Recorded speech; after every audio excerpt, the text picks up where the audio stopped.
If you're a fan of this podcast, you know there are a lot of problems with cars, and one of the biggies is what they do to the environment. And with all the climate misinformation out there, it can be really hard to know what to believe or even what to do. Luckily, there's an excellent podcast that's all about this very issue. It's called The Climate Deniers Playbook, and it's hosted by our friends Raleigh Williams and Nicole Conlon. I happen to have Nicole right here. I happen to be here with you, Doug. Hi. Hey, what a coincidence. I am a huge fan of your podcast, but since I have you right here, let me hit you with a hypothetical. Let's say I am sitting next to you on an airplane, and I'm one of those annoying guys who ignores that you have your headphones on and you clearly want to zone out, and I start asking you, what do you do? What would you tell me the Climate Deniers Playbook is all about?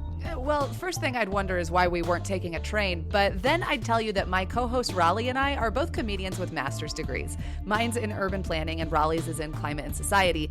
And in each episode of the podcast, we take on a major climate denial talking point and deconstruct it so that listeners are better equipped to fight back against misinformation campaigns. Like the idea that more carbon is good for plants, or offshore wind turbines are killing whales. Exactly. And we've even done episodes on why electric cars won't save us and the absolutely wild conspiracy theories about 15-minute cities. I love it, and I know our listeners will too.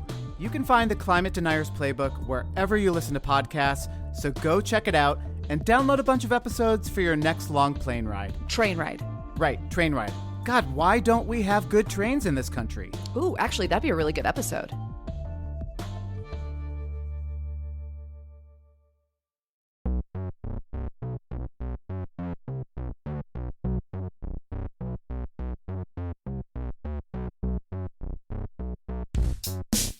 This is The War on Cars. I'm Doug Gordon. Earlier this year, I interviewed Marco de Brömmelstroet, a professor and chair of urban mobility futures at the Amsterdam Institute for Social Science Research at the University of Amsterdam. Marco and Professor Ian Walker, who's a former guest of the podcast, have added to the discourse on motonormativity with a new study. It's a phenomenon we've talked about on the podcast before. And if you're new to the war on cars and are wondering what motonormativity is, well, just give this one a listen. We originally released this episode as a bonus for our Patreon supporters, but after a bunch of requests, we decided to drop it into the general feed so everyone can listen. It's the kind of thing you'll get as a Patreon supporter of the War on Cars, which you can become by going to patreon.com/thewaroncarspod and signing up today, starting at just $3 per month. In addition to bonus episodes, you will get ad-free versions of regular episodes, access to our Discord server, pre-sale tickets for live events, merch discounts, and more. We are an independent podcast and really depend on listener support, so thanks for signing up. Again, that's patreon.com/thewaroncarspod. And, in case you missed it, our new book, Life After Cars, Freeing Ourselves from the Tyranny of the Automobile, will be published by Thesis, which is an imprint of Penguin Random House, this October. You can go to lifeaftercars.com to learn more and to pre-order your copy. Now, enjoy the episode.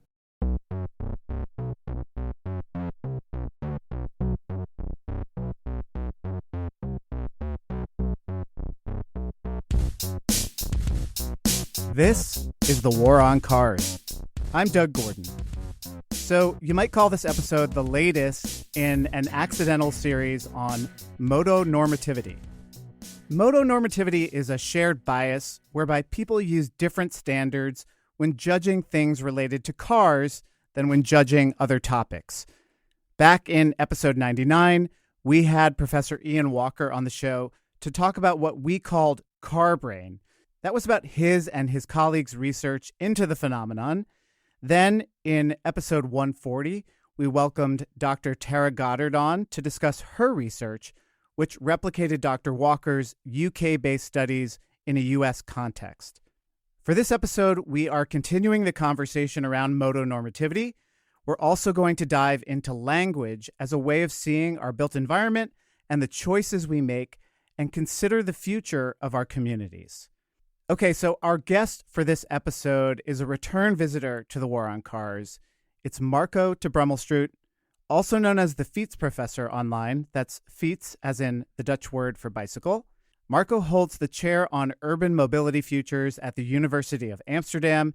He's also the founding academic director of the Urban Cycling Institute. And in his research, he uses Dutch cycling culture as a lens to study the two-way relations between mobility, the city, and society. He is also the author with Talia Verkade of Movement, How to Take Back Our Streets and Transform Our Lives. And as I mentioned, we are welcoming him back to the podcast. He last appeared on episode 65, Where Are the Bike Lanes in Lego City? Marco to Brömmelstroet, welcome back to the War on Cars. Thank you. It's a pleasure to be back. Yeah, it's been a long time since the Lego episode. I am biased because I produced that one. Still one of the most enjoyable conversations I had on the show. But still Lego does not have bicycle lanes. Well, it does and doesn't, right? So it not as many as they should. No, exactly. I want to get right to your new study. It's called Why Do Cars Get a Free Ride? The Social Ecological Roots of Motonormativity. You co-authored it with Professor Ian Walker, who I just mentioned at the top of the show. As the title suggests, it looks at the factors that create motonormativity, that give rise to the biases that we talked about with Professor Walker, with Professor Goddard. Could you perhaps explain the aim of this study and how you and Ian Walker decided to go about it? Well, it started with you. So it started with Ian's talk about his work on your podcast and elsewhere. And I was listening to it, and it triggered my thinking, especially when he raised what at that time was a hypothesis, that he found motonormativity. He found this generic bias towards the norms that we apply around cars. And in the conversations online, he suggested that it might have something to do with the physical environment in which people live, that sort of reproduce these biases or even enforce them. And there he mentioned the notion that it might be very different in the Netherlands. And that triggered me. So what I did is I sent him an email and said, okay, I'm going to bet a bottle of wine on it that if we would study this phenomenon in the Netherlands, we would find a similar or even stronger motonormativity. Because I think it's not only the physical environment, it also has to do with the cultural history of the country. And that cycling in the Netherlands might even hide the problems of the car even better, because we also have this alternative. So he really liked this idea, and he said, let's try to study that. And normally you would then apply for funding, and it would be years later. But within a year, we managed to secure crowdfunding. The total cost of the study was 5,000 euros that we could use to get the data on this from 3 different countries, the US, the UK, and the Netherlands. That allowed us to not only study motonormativity across these contexts, but also try to figure out what was causing them. So this social spatial structure that we used to try and figure out what were the causal variables explaining it. And as it also happens often in research, we found a lot more. So let's get into the nuts and bolts of how you conducted the study. You mentioned that you looked at it in 3 countries, the US, the UK, and the Netherlands, and got an international sample of a little over 2,000 people and asked them a series of questions, some of which were from Professor Walker's original study. Others were sort of copies of that, but with different language, and then a kind of new set of questions that got really into where they were getting ideas from. Yeah. But before we even get into that, I got to admit, I'm surprised that you thought it would be even worse in the Netherlands, because I think as an American and Professor Walker living in the UK, 2 countries where the built environment just screams cars everywhere, we would assume that people in the Netherlands have fewer of these biases, that people on bikes are seen to be having the same rights as people not on bikes, and people in cars, when we think about things like strict liability for crash victims and things like that.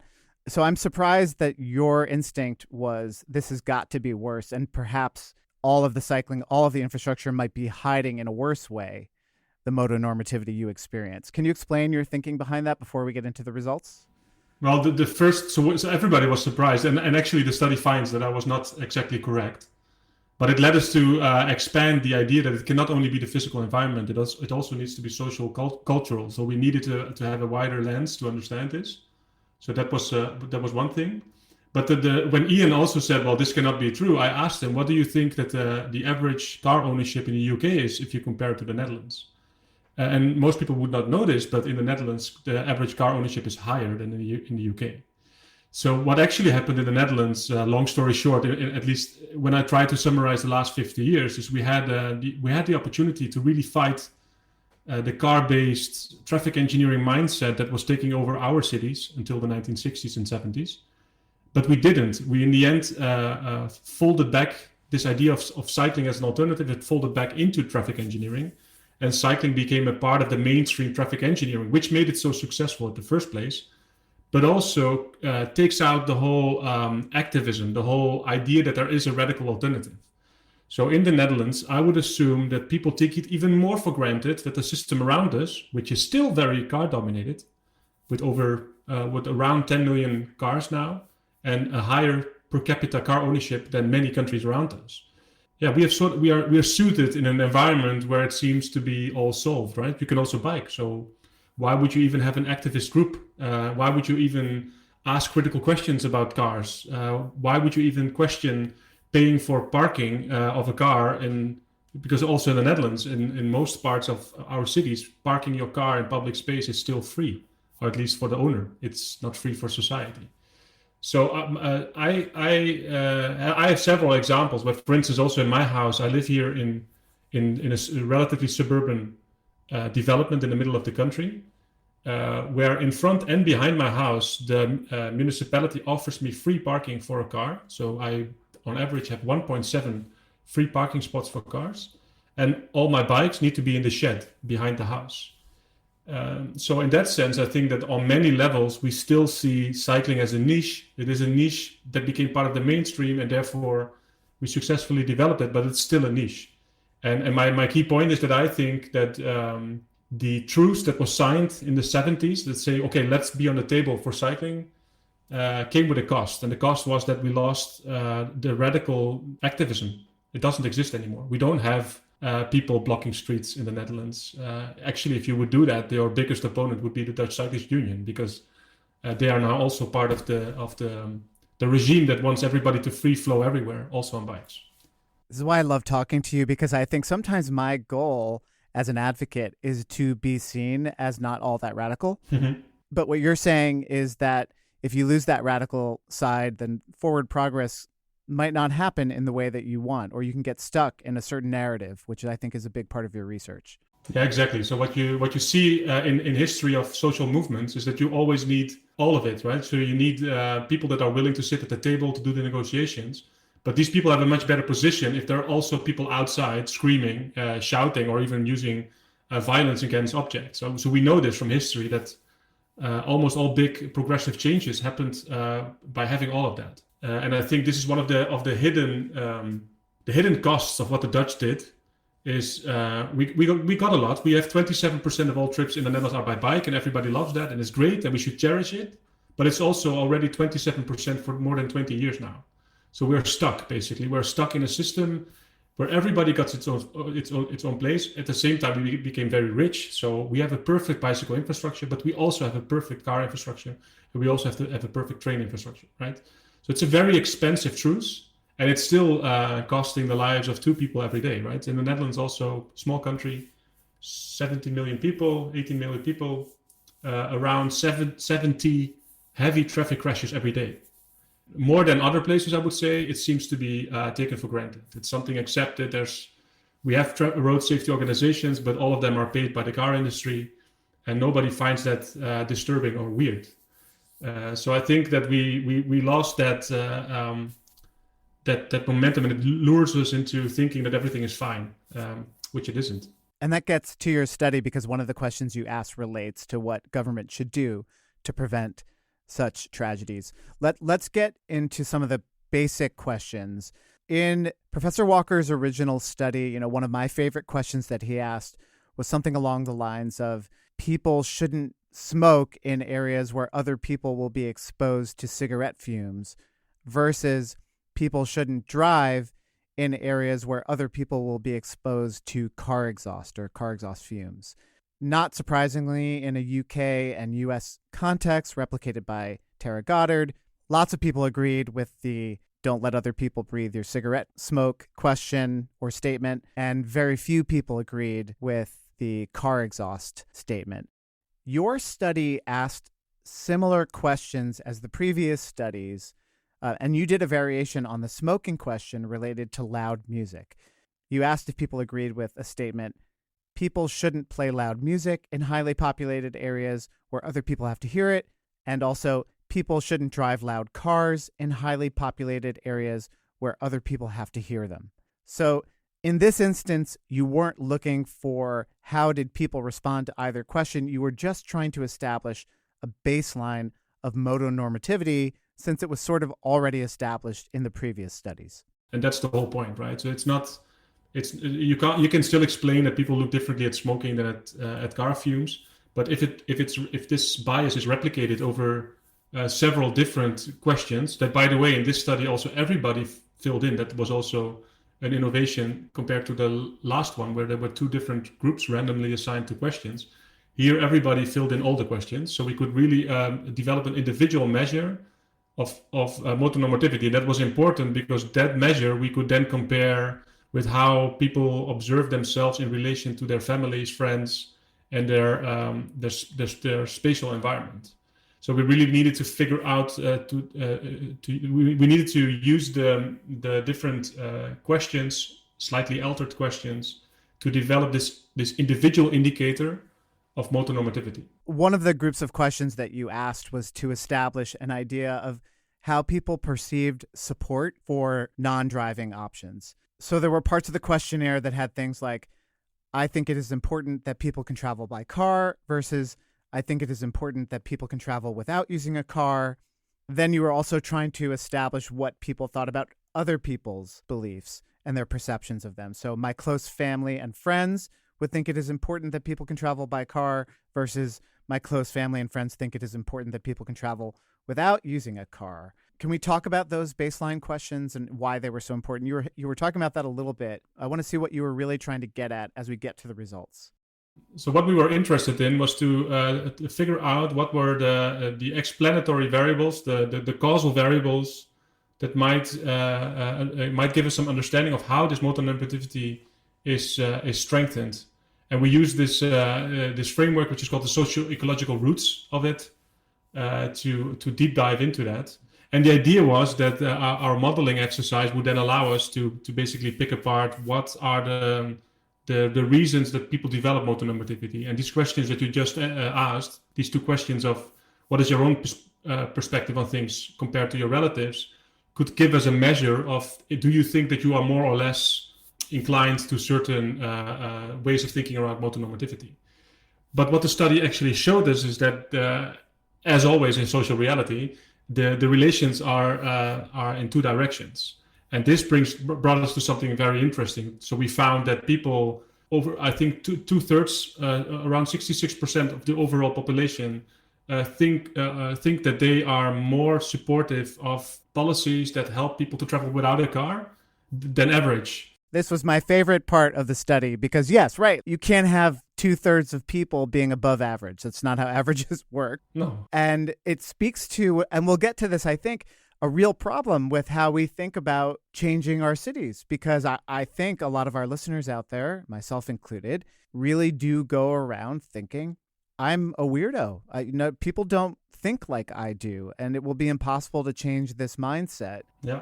But in reality, more people agree with me and our listeners than disagree. And I thought that was really maybe the most interesting part, and the one that opens up the most questions about what we do.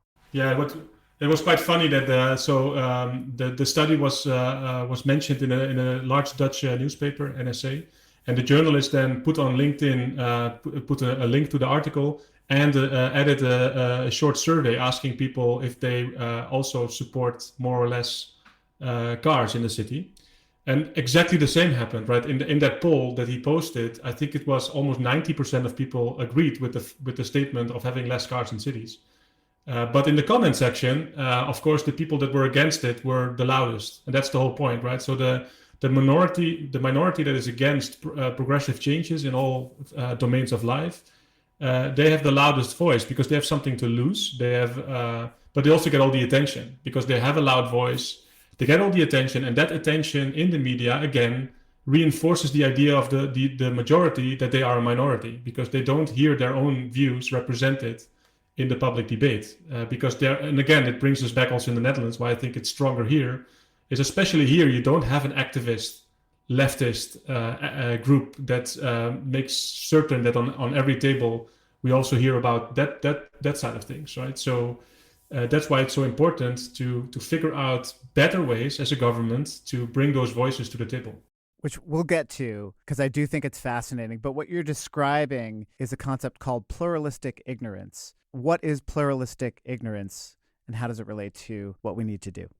Well, pluralistic ignorance is a concept that is studied wildly in all kinds of domains, and the consistency of it is striking. So pluralistic ignorance basically predicts that in all kinds of progressive changes in society, there is a large majority of people that would support it, but that majority thinks that they are a minority.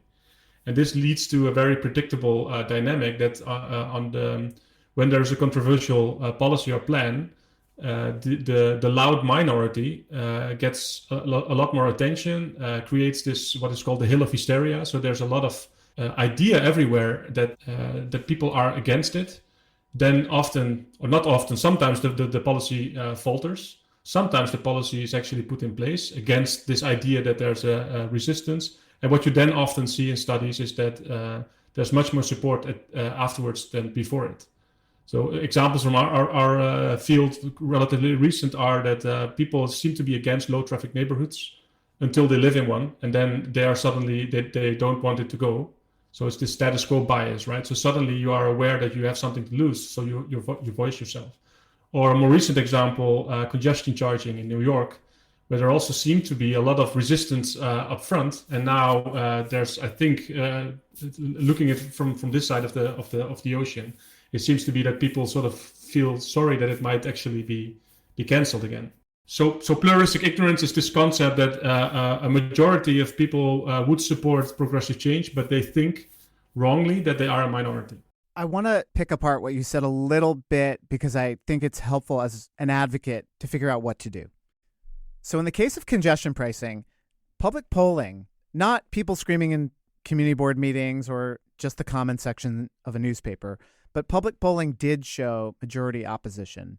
So I don't even think that you can say that there was a kind of silent majority or this pluralistic ignorance at play where a lot of people were in favor of it, but they just thought they were alone. I think it really was sort of like you're saying with low traffic neighborhoods until they actually experienced it and understood the benefits firsthand. Something clicked, now they get it. But what you're describing in your motonormativity study is a bunch of dispersed individuals, each of whom thinks they're alone. And if only they would speak up or talk to each other and be like, oh, you're not a weirdo. You're like me, and that guy over there, he believes it too. And then suddenly you have this group. So that speaks to a fundamental problem we have, which is that we can't change cities until people experience things and we activate the latent support. The pluralistic ignorance kind of goes away. Yeah.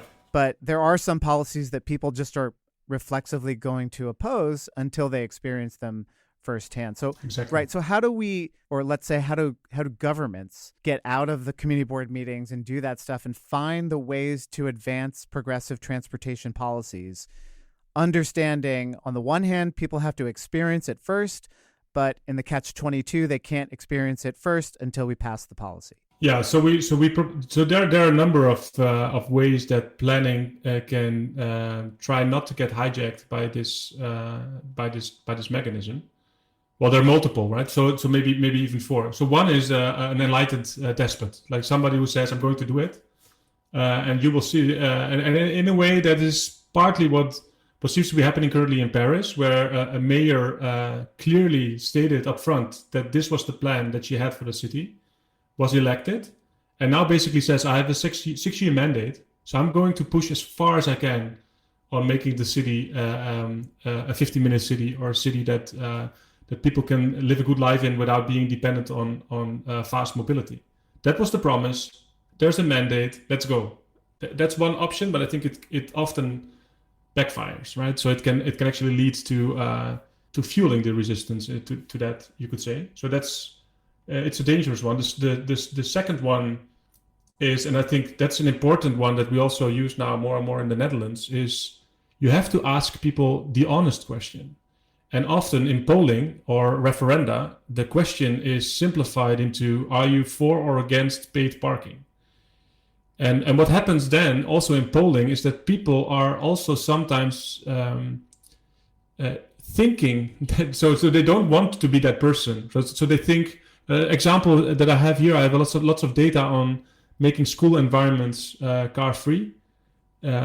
Individually, many people think that's a good idea, but they don't want to be that person that says it to other people. So they say, because in the Netherlands still, most children still go by bike or walking to school. So they are a large majority, but school directors and parents are unwilling to go to this loud minority with cars to say that they can't be there. They don't want conflict. They are conflict avoidant.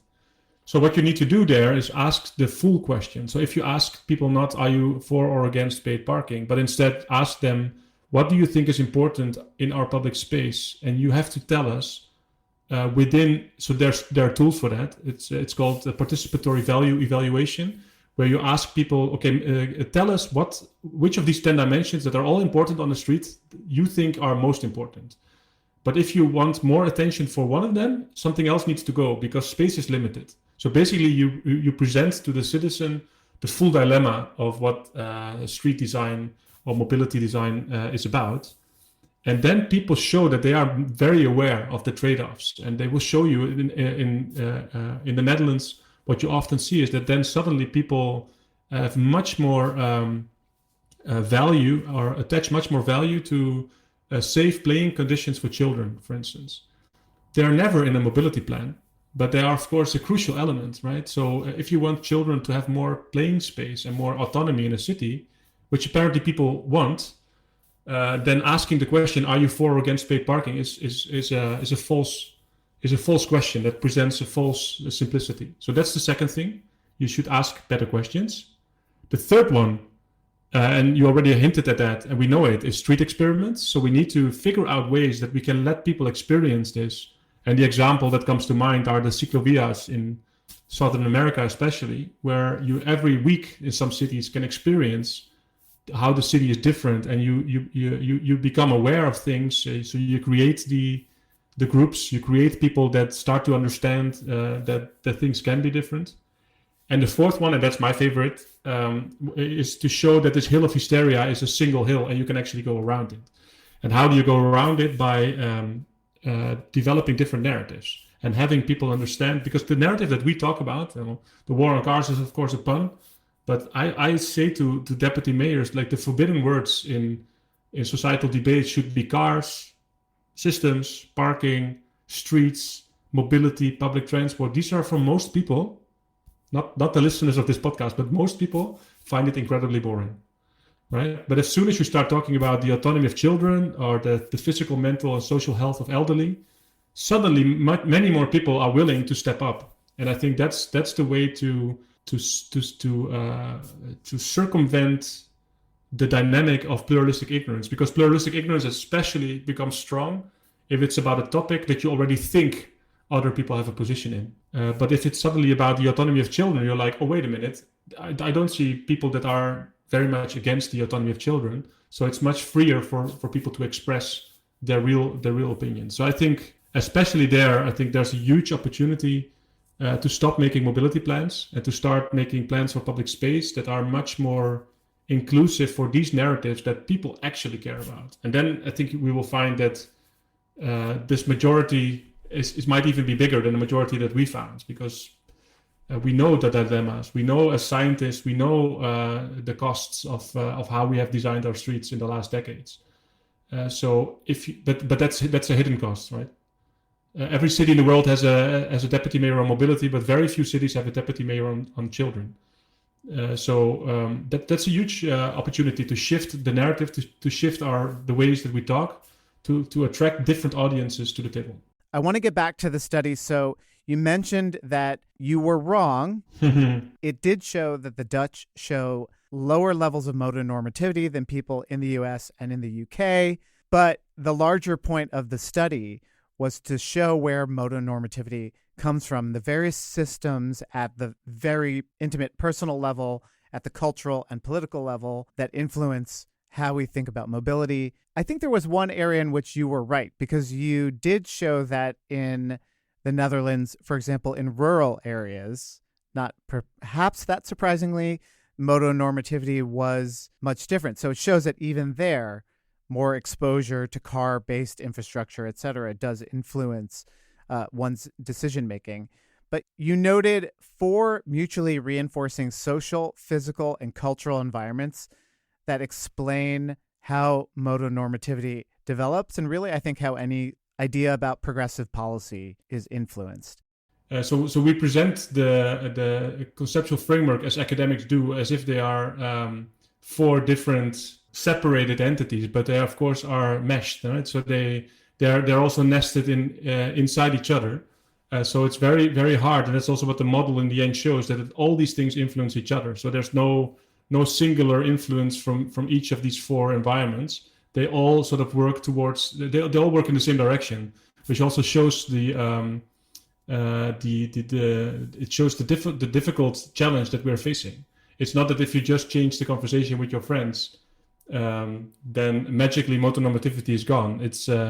That's also why I think it's most interesting to go to the outer layer of this nest, which is the cultural environment.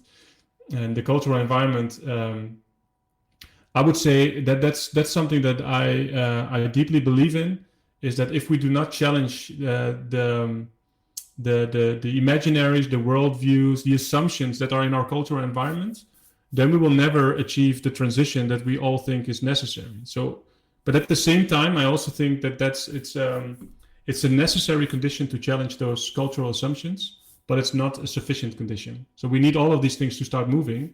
But if we only focus on the inner workings of these embedded systems, we will maybe achieve a shift towards different types of mobility, but we will not get back to the streets as they once were, the remaining spaces between buildings that would serve many different functions. So I guess that gets to this question that's related to what we were talking about before, which is individual action versus institutional change. And we do need a larger cultural institutional change if we're going to reframe the conversation around our streets. But again, there's another catch-22 that it often happens that we can't have the institutional change until people as individuals experience for themselves, have this aha moment. They travel to Amsterdam, let's say, and see that people can live just fine in a different way without a car.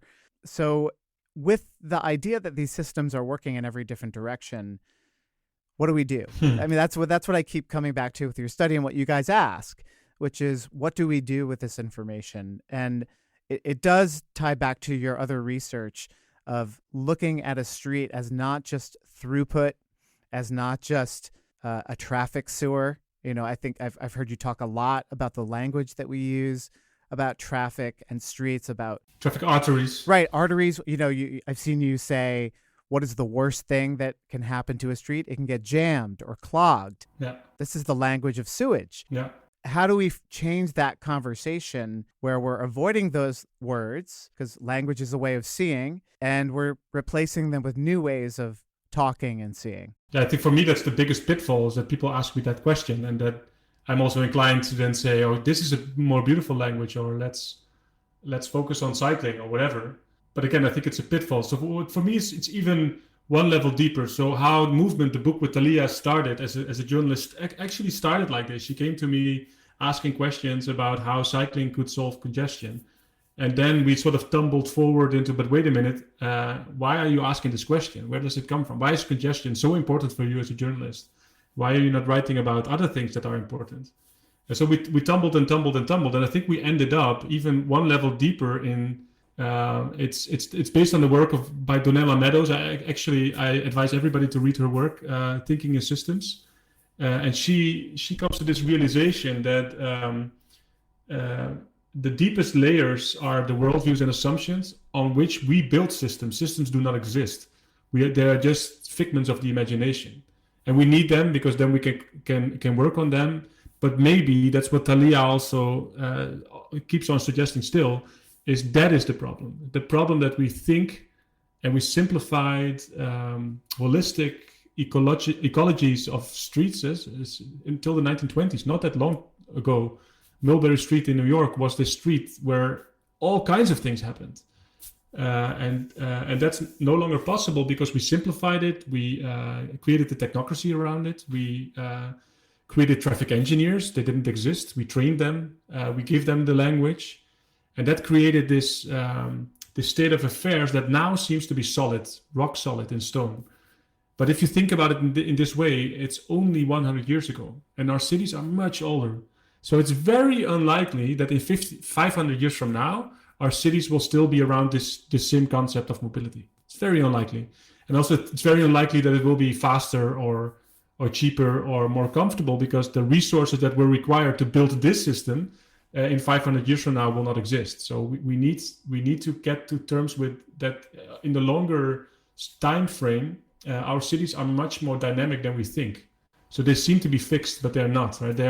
They've radically changed in the last two generations. My father grew up in the Netherlands without the existence of cars almost. So two generations. It's very hard to see that change so rapidly. And I think that's the first thing that I want to show people. It has changed. It wasn't a law of physics. There were choices behind it.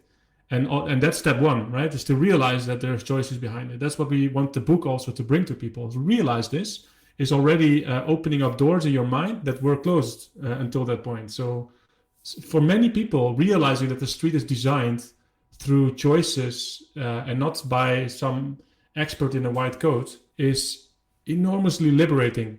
And then the second thing that what I want to do is to show people that if you want to challenge those choices, the strongest weapon that you have is language. And the example that I often use is that we also still talk about, right? Closing streets, opening streets. Everybody laughs like, haha, you're framing it. No, but closing streets is just as much a frame as opening street is. Cutting streets, why is it not stitching tissue? If you show this to people, that's where I think as an academic, my work stops. Showing people that they have the freedom to think about different ways of talking and thinking. There's also a great TED lecture about that by Lara Boroditsky on how language shapes the way we think. And she also says that the ultimate gift that you give yourself through this, knowing that language shapes the way you think, is that you can actually shape the thoughts that you have. And as such, you can shape the conversations you have, which can be radically different, but only if we challenge as experts, as engineers, but also as citizens, that we need to talk about streets in the way that we have done, and that created the problem in the first place. So that's for me that's for me a given, but that's my academic work. I'm also an activist, and what I do as an activist with our Lab of Thought, we try to collect funding through all kinds of sources. For instance, this article with Ian Walker was crowdfunded through the Lab of Thought, so it was. Members of the Lab of Thought were supporting this study, and we do all kinds of these what we call unsolicited provocations. So we develop all kinds of interventions, not as solutions, but all the interventions that we make they have the goal to basically shock people or to disrupt their ways of thinking. So we developed a car that you can turn into a picnic table. Because in the Netherlands, as elsewhere, you're not allowed to put a picnic table on a car parking spot because it's not a car. So instead of fighting that, we said, okay, but what if the car is a picnic table? So now it can no longer be towed. Developing that, and then with the idea that after you've seen that, you can no longer not see it, right? So you can no longer take it for granted that the street is like it is. I think that this is what I think needs to be done much more. And again, if you go back in the 60s and 70s in the Netherlands, that's what happened back then. The bicycle was a almost magical symbol, not because it solved congestion, but because it offered people this almost magical shock of what if being underway is not something negative that you want to minimize as much as possible. What is being underway is actually where life happens. Like these kinds of questions. That's why artists came with the bicycle, like painters, poets. They all use the bicycle as symbol for that. So I think we need to go back to that more magical conversation almost, where the magic here is in using different narratives, different worldviews, different lenses. And one thing that I think is beautiful, and I found that in a work by a Dutch consultant, I think, and his book is called Woordenwisselen, or Changing Words. And in Dutch that also means disagreeing.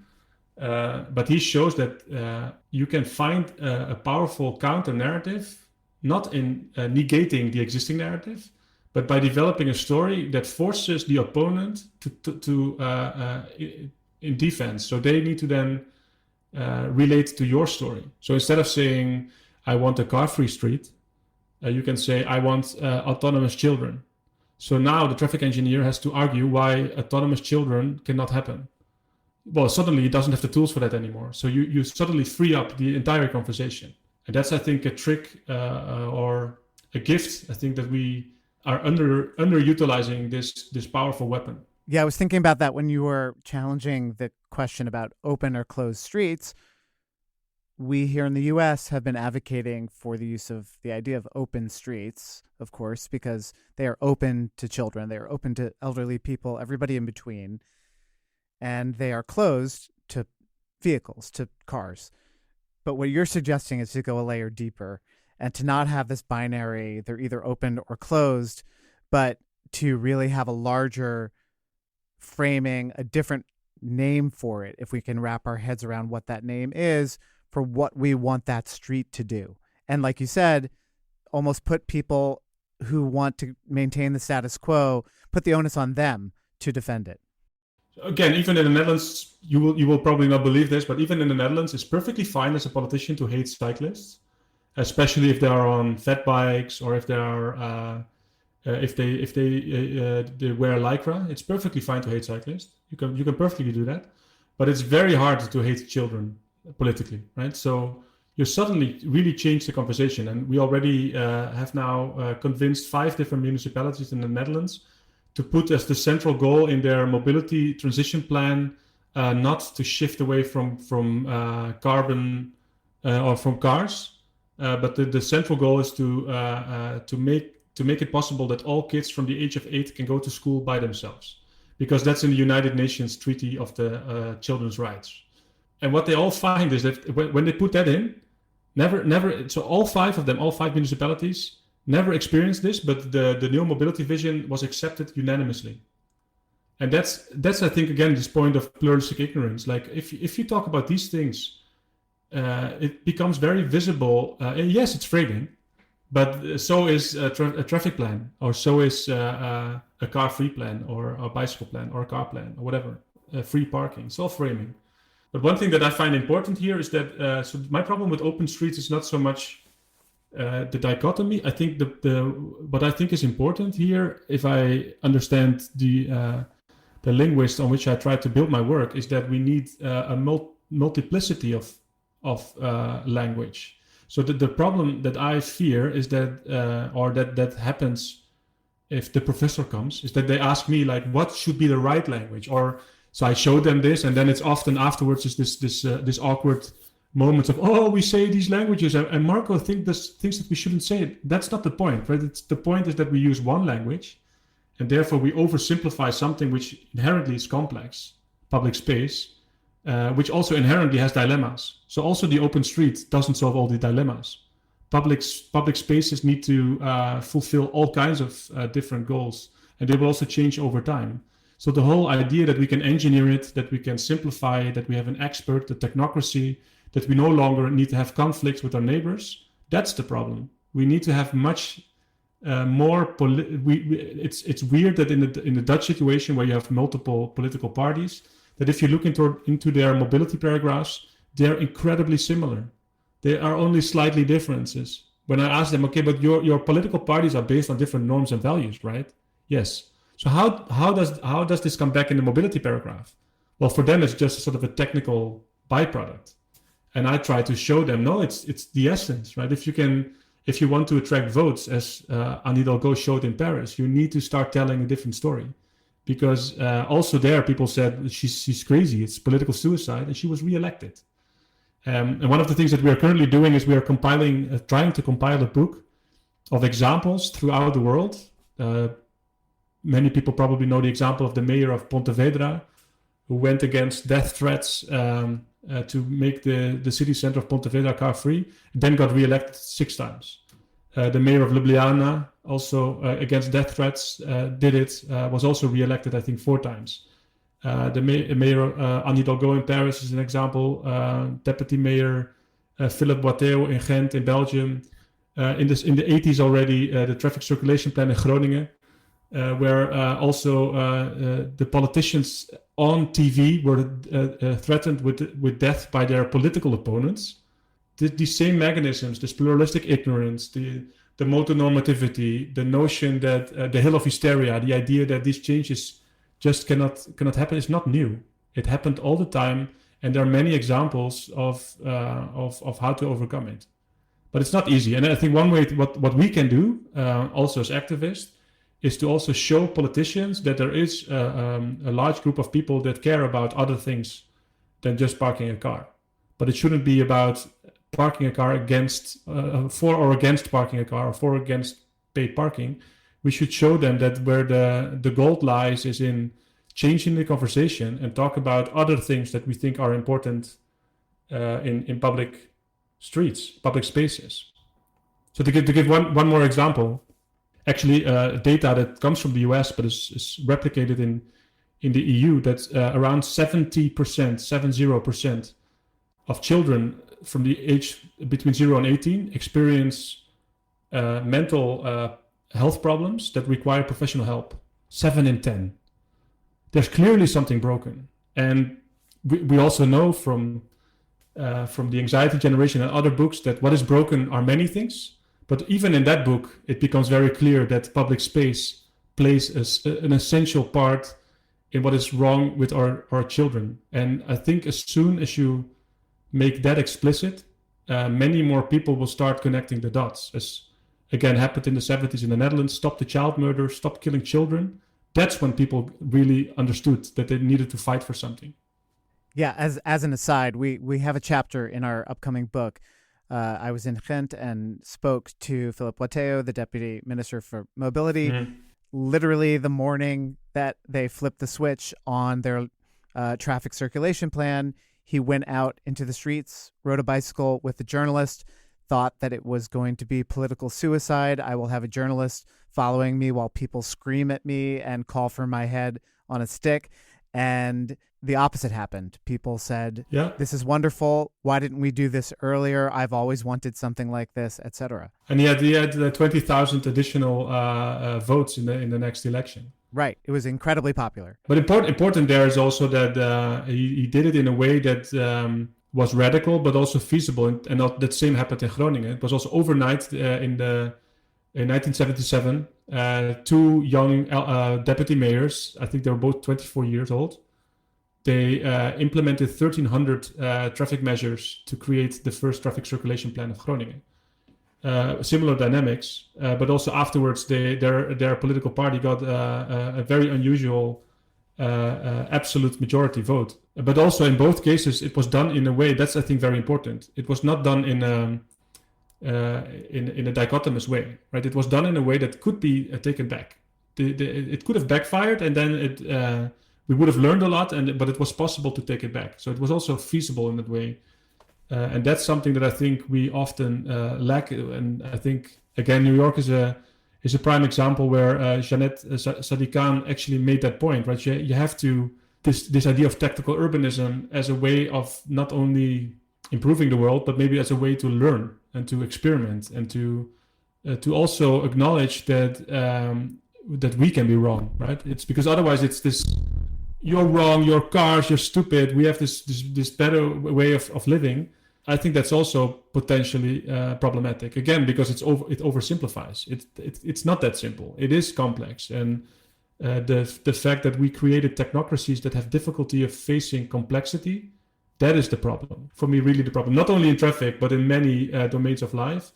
We have cut things into silos, into pieces, gave it to the technocrat, so people could mind their own business. Traffic is boring; it's an expert thing, and I don't have to bother about it. Only if it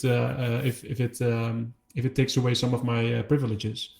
And there, I think is so the having a different conversation part sounds easy, is crucial, but it's not simple. It really requires us to on all levels have a rethink of how we do things. It is interesting as you're talking about Ghent, as well as they handled everything and the different processes by which they arrived at the final outcome and how successful it's been.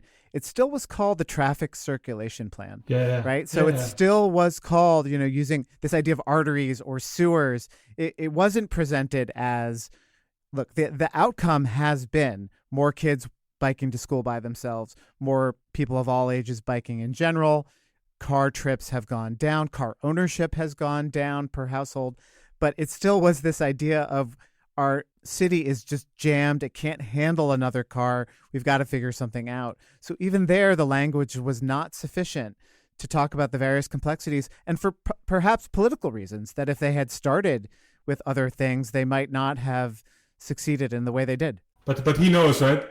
So I talked to him and to Philip Watteo, the deputy mayor there, and I told him about the experiment that was happening 2 years ago in Amsterdam, where they also experimentally cut a traffic artery, and he was like literally putting his hand to his face. It was like, oh my God, they didn't call it a cut, did they?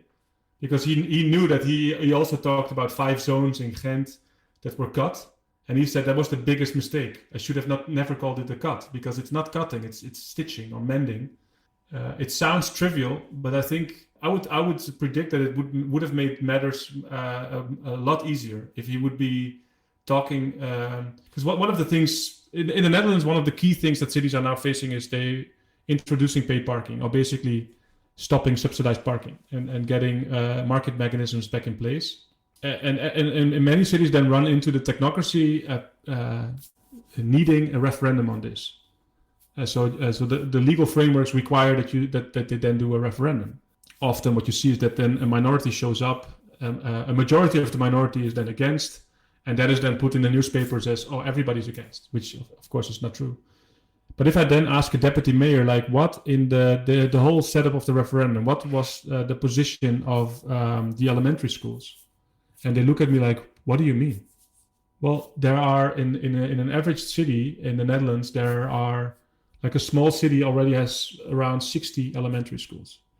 They represent basically all children from the age from 4 to 12 in your city. So what was their position? So, we don't know. We didn't ask them. So how? What? It's crucial, right? They should be a crucial voice that you should bring to the fore. And I think, again, this happens because in our minds, it's indeed still a traffic circulation plan. So we are still talking to the same people. So this pluralistic ignorance, I would say, is so deeply ingrained in how we do things that I keep on telling deputy mayors that in the next election cycle, the first thing that they should do is stop having a deputy mayor of mobility. They should stop having that. We also don't have a deputy mayor of sewers. It's so ingrained, it's so solidified. It will not be easy. It sounds crazy. But everywhere where it happens, you see that it's liberating, that we can, and not liberating as, oh, suddenly we solve everything, but we have very different conversations. We bring very different voices to the table. And we then see that there's actually a large majority of people that understand that we have to do things differently in our cities. So along the lines of language, I've heard you talk about specific terms that we use.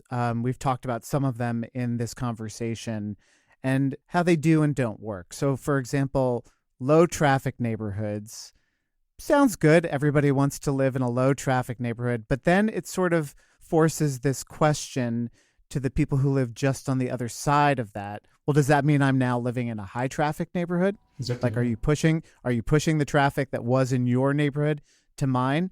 What can be done about something like that? What are your thoughts on a topic like that? What we've done as activists here, again, as an unsolicited provocation, in the Netherlands, we had something similar, which was called zero emission zones.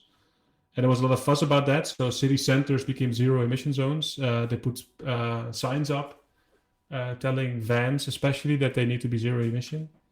And what we actually did is we designed opposite signs, and we put them on the street saying, well, basically you're saying that the rest of the city is a full emission zone.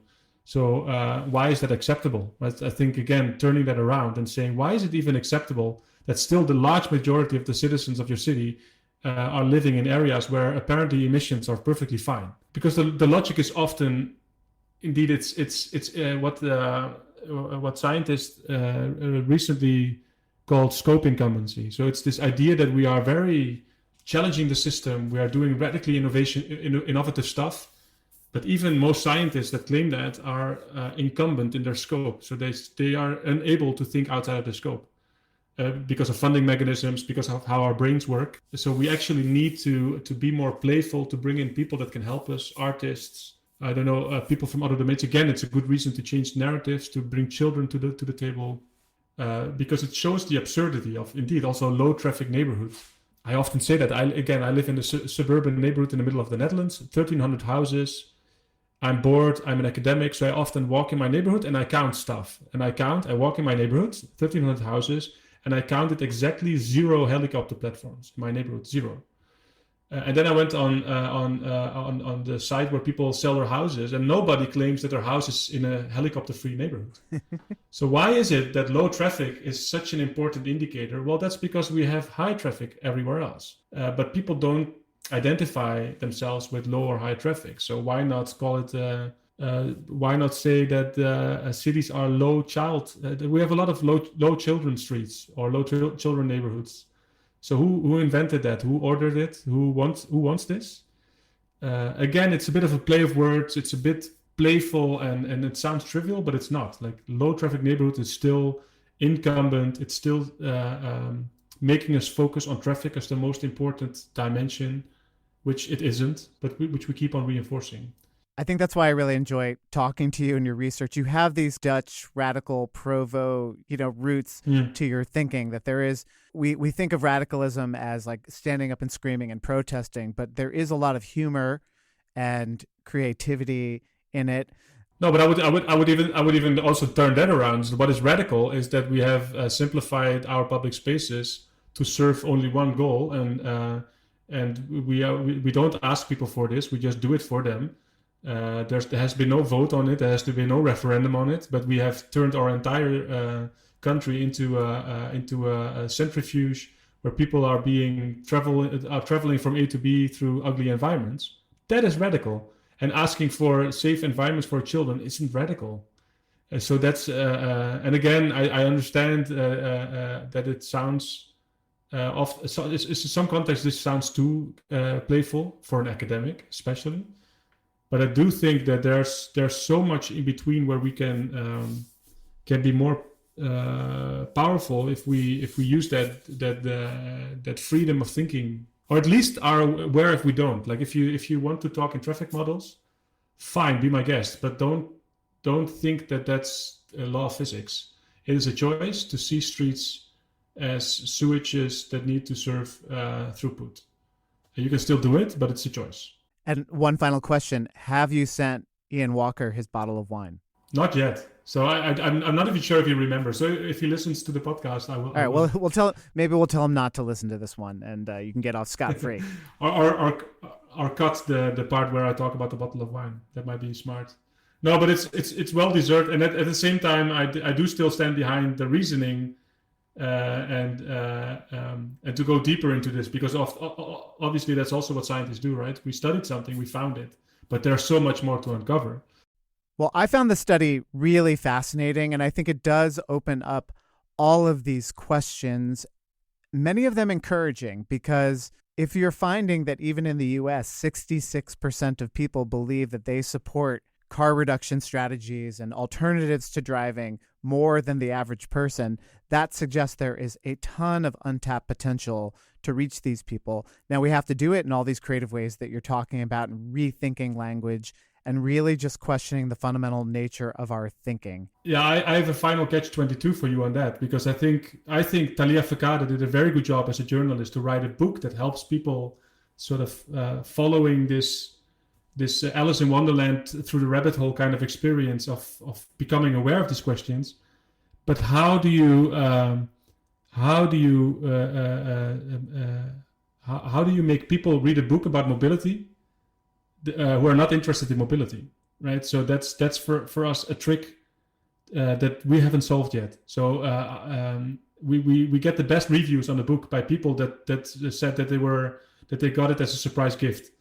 But the most people that read it are already in our bubble. So how do we reach the people outside of the bubble that are not interested in our bubble? I think if we solve that riddle, I think we will unlock this the 66% potential.